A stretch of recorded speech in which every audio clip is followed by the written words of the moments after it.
నమస్కారం అందరికీ. నిన్న సాయంత్రం 6:30 నుంచి 8 గంటల మధ్యన ఎన్ఫోర్స్మెంట్ రంగారెడ్డి ఎక్సైజ్, తర్వాత డ్రగ్ కంట్రోల్ అథారిటీ అధికారులు కలిసి సంయుక్తంగా చేసిన దాడిలో అల్ట్రాసేఫ్ 0.5 mg అనే ఎన్డీపీఎస్ డ్రగ్స్ కలిగిన ట్యాబ్లెట్స్ని 1,80,000 నంబర్, అది 1,80,000 ట్యాబ్లెట్స్ని స్వాధీనం చేసుకోవడం జరిగింది. దీనికి ఎలాంటి డ్రగ్ కంట్రోల్ అథారిటీ డిపార్ట్మెంట్ నుంచి కానీ తర్వాత ఇతర కన్సర్న్ డిపార్ట్మెంట్ నుంచి దీనికి అనుమతి లేదు. ఇది అన్లైసెన్స్డ్ వ్యాపారం చేస్తున్నారు వాళ్ళు. ఇదంతా కూడా కాన్పూర్లో ఒక సప్లయర్ నుంచి వచ్చిందని తెలిసింది. గుజరాత్లో మ్యానుఫ్యాక్చర్ అయిన ఈ drug manufacturing company Gujarat, supplier marketing మాత్రం కాన్పూర్, అక్కడి నుంచి రావడం జరిగింది. కాన్పూర్లో అజయ్ త్రిపాఠి అనే ఒక వ్యక్తి దీన్ని సప్లై చేయడం జరిగింది. ఇక్కడ హైదరాబాదులో పువ్వాడ లక్ష్మణ అనేటాయన, తర్వాత ఇంకొకరు కేతేపల్లి మునిశేఖర్ అని, వీళ్ళిద్దరు కూడా హ్యాబిచువల్ అఫెండర్స్. వీళ్ళు ఇంతకుముందు ఎన్డీపీఎస్ కలిగిన డ్రగ్స్ అమ్ముతూ పట్టుబడ్డారు. ఎక్సైజ్ డిపార్ట్మెంట్కు కూడా పట్టుబడ్డారు. తర్వాత ఆంధ్రాలో కూడా వాళ్ళకు కేసెస్ ఉన్నాయి. ఆ తర్వాత డ్రగ్ కంట్రోల్ అథారిటీ వాళ్ళు కూడా ఇంతకుముందు కేసెస్ బుక్ చేయడం జరిగింది వీళ్ళ మీద.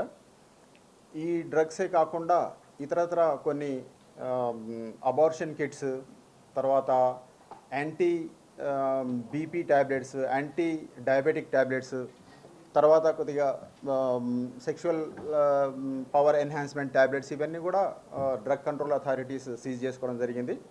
ఎక్సైజ్ డిపార్ట్మెంట్ మాత్రం ఈ ఎన్డీపీఎస్ కలిగిన అల్ట్రాసేఫ్ అనే ట్యాబ్లెట్స్ 1,80,000 అయితే పట్టుబడ్డదో దాని మీద విచారణ చేపట్టడం, ఇద్దరిని అరెస్ట్ చేయడం జరిగింది ఆల్రెడీ. వాళ్ళు ఆటోనగర్లోని ఒక ఢిల్లీ వరి అనే ఒక ట్రాన్స్పోర్ట్ పార్సల్ సర్వీస్ నుంచి తీసుకొని బయటికి వస్తున్నప్పుడు ఈ కేసు పట్టుకోవడం జరిగింది. దీంట్లో ఎన్ఫోర్స్మెంట్ రంగారెడ్డి ఏఈఎస్ ఆధ్వర్యంలో ఇది జరిగింది. ఇది ముఖ్యంగా పోలీస్ డిపార్ట్మెంట్ యొక్క సహకారం, వాళ్ళ ఇన్వాల్వ్మెంట్ కూడా దీంట్లో ఉంది. అక్కడి నుంచి డైరెక్టర్ షానవాజ్ ఖాసిం గారు వారికి వచ్చిన సమాచారంతో ఈ రేడ్ చేయడం జరిగింది. దీంట్లో ఎస్టీఎఫ్ డి టీమ్ అధికారులు, తర్వాత నాగరాజు ఇన్స్పెక్టర్, తర్వాత సుభాష్ చంద్ర బోస్ అనే మా ఎన్ఫోర్స్మెంట్ ఇన్స్పెక్టర్ కూడా దీంట్లో పార్టిసిపేట్ చేయడం జరిగింది, వాళ్ళ సిబ్బందితో సహా. ఎస్టీఎఫ్ సిబ్బంది, తర్వాత ఎన్ఫోర్స్మెంట్ సిబ్బంది కూడా దాంట్లో పార్టిసిపేట్ చేయడం జరిగింది. సో ఇదంతా కూడా schedule H1 drug, NDPS substance, మొత్తం ఇల్లీగల్ దందా ఇదంతా కూడా. వాళ్ళకి ఎలాంటి లైసెన్స్ లేదు. దీన్ని మెయిన్లీ యాంగ్జైటీ తగ్గించడానికి, తర్వాత కామింగ్ ఎఫెక్ట్ కోసం, తర్వాత స్లీపింగ్ కోసం వాడతారు. చాలా dangerous drug, habit causing drug ఇది. ఈ డ్రగ్ వాల్యూ తక్కువనే ఉంటుంది కానీ దీని యొక్క ప్రభావం చాలా అధికంగా ఉంటుంది. హ్యాబిట్ అవుతుంది, ఇది లేకుండా మళ్ళీ నిద్ర పట్టదు. కాబట్టి ఇది కన్జ్యూమర్స్ హెల్త్ మీద, తర్వాత వాళ్ళ బాగోగుల మీద, మానసిక స్థితి మీద కూడా చాలా తీవ్ర ప్రభావం చూపిస్తుంది. కాబట్టి this is a very dangerous substance. So వీళ్ళని అరెస్ట్ చేసి further investigation AES enforcement Rangareddy గారు దీన్ని ఇన్వెస్టిగేట్ చేస్తున్నారు. ఇంకా దీనికి సంబంధించిన ఎలాంటి సమాచారం ఉన్నా కానీ ఇంకా లాగుతున్నాం. దీంట్లో ఇంకా కొంత డ్రగ్స్ కూడా పట్టుబడే అవకాశం ఉంది, వాటి కోసం చూస్తున్నాం.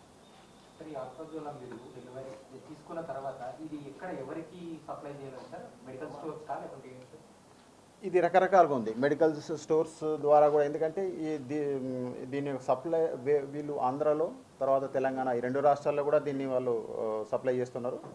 వీళ్ళు డైరెక్ట్గా ఇంట్లో పెట్టుకొని కూడా వాళ్ళకు ఆల్రెడీ ఉన్న కన్జ్యూమర్స్కి ఇస్తున్నారు. తర్వాత కొన్ని మెడికల్ షాపులకు కూడా వీళ్ళు సప్లై చేస్తున్న విషయం మాకు తెలిసింది. డ్రగ్ కంట్రోల్ అథారిటీ అధికారులు దాని మీద దృష్టి పెడుతున్నారు.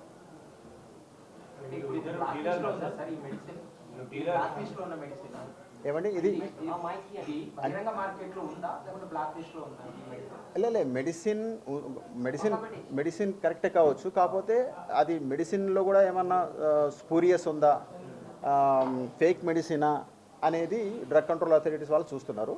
కాకపోతే దీనికి ఉంది, కానీ ఇది ప్రిస్క్రిప్షన్ అగేన్స్ట్ ప్రిస్క్రిప్షన్ మాత్రమే ఇవ్వాలి. ఒక డాక్టర్ మెడికల్ ప్రాక్టీషనర్ ప్రిస్క్రైబ్ చేస్తే మాత్రమే ఇవ్వాలి. డాక్టర్ లేకుండా, డాక్టర్ ప్రిస్క్రిప్షన్ లేకుండా ఇవ్వడానికి లేదు. కానీ ఇక్కడ డాక్టర్ ప్రిస్క్రిప్షన్ లేకుండా ఇవ్వడమే కాదు, వాళ్ళు మొత్తం పెద్ద ఎత్తున స్టాక్ పెట్టుకున్నారు. వాళ్ళు స్టాక్ పెట్టుకోవడానికి లేదు, వీళ్ళు అమ్మడానికి కూడా వీళ్ళకి పర్మిషన్ లేదు, అయినా అమ్ముతున్నారు. లేదు, చాలా దొరికినాయి ఈ కేసు. ఇట్లాంటి కేసులు ఇది కూడా ఒకటి. నంబర్ చాలా ఎక్కువ ఉంది, 1,80,000 ట్యాబ్లెట్స్ దొరకడం జరిగింది. వీటితో పాటు అదర్ డ్రగ్స్, నేను చెప్పినట్టుగా anti BP, anti sugar drugs, తర్వాత అబార్షన్ కిట్స్, తర్వాత ఇతర ట్యాబ్లెట్స్ కూడా స్వాధీనం చేసుకోవడం జరిగింది. అది దాని డీటెయిల్స్ వాళ్ళు డీసీ అథారిటీస్ మీకు ఇస్తారు.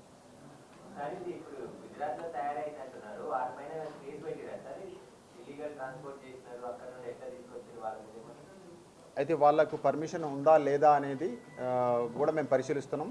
ఆ కంపెనీస్ మార్కెటింగ్ వాళ్ళకి కానీ మ్యానుఫ్యాక్చరింగ్ వాళ్ళకి కానీ పర్మిషన్ ఉందా లేదా అనే విషయాన్ని పరిశీలించాల్సిన అవసరం ఉంది.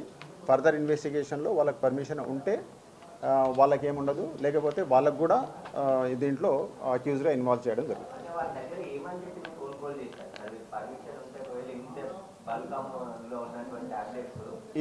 ఇది కన్సైన్మెంట్ అర్థమైంది.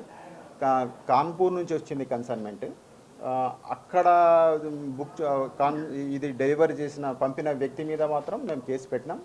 ఆయన పేరు అజయ్ త్రిపాఠి. ఆయన A3గా ఉన్నాడు దీంట్లో.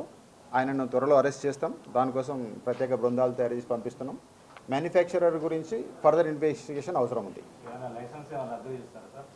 అది మన స్టేట్లో లేదు కాబట్టి యాక్షన్ మనం తీసుకోవడానికి ఉండదు, అది స్టేట్ సబ్జెక్ట్. కాకపోతే ఆ రాష్ట్ర అధికారులకు మేము ఈ విషయాన్ని చేరవేస్తాం.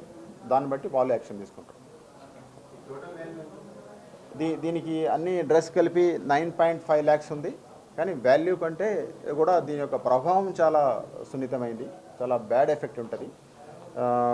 మెయిన్లీ యూత్ వాళ్ళందరూ కూడా దీన్ని వాడే అవకాశం ఉంది. ఈ యాక్చువల్లీ కన్జ్యూమర్స్ దాని యొక్క మోడస్ ఆపరండి గురించి ఫర్దర్ ఇన్వెస్టిగేషన్ ఇంకా చేస్తున్నాం.